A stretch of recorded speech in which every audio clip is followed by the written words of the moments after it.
It's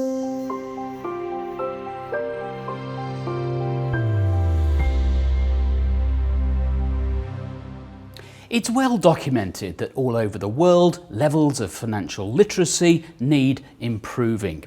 The good news is that by investing a modest amount of time in researching this subject, you can improve your finances substantially. Andrew Craig runs a financial education website called Plain English Finance. He was inspired to start it while working in the City of London.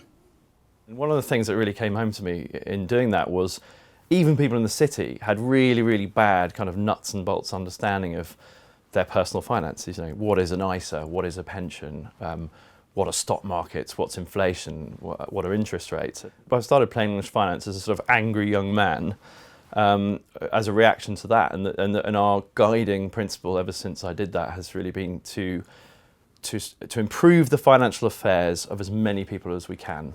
What then, according to Andrew, are the most important personal finance rules to follow?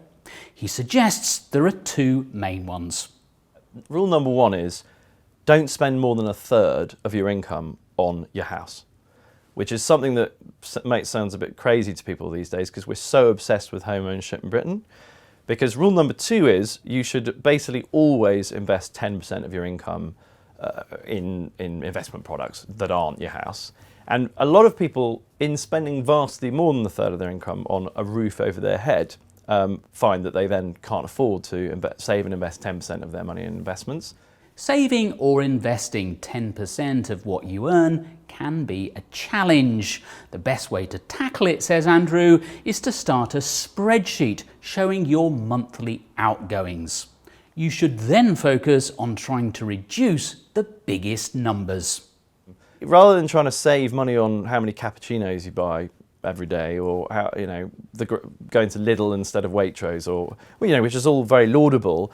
Actually, probably the single easiest way. There are two things that's very easy to change if you're willing to live in a less fashionable neighbourhood and perhaps a slightly smaller house or flat. Is not number one, the biggest numbers. Well, the biggest number is invariably the roof over your head. And then the second one down the road, or down the sort of spreadsheet from that, tends to be cars. Too many people, particularly, dare I be slightly sexist and say, particularly men, rush to buy a really flash, expensive car prematurely. For more tips on keeping your finances in shape, you can always visit Andrew Craig's website. You'll find it at plainenglishfinance.co.uk. That's plainenglishfinance.co.uk.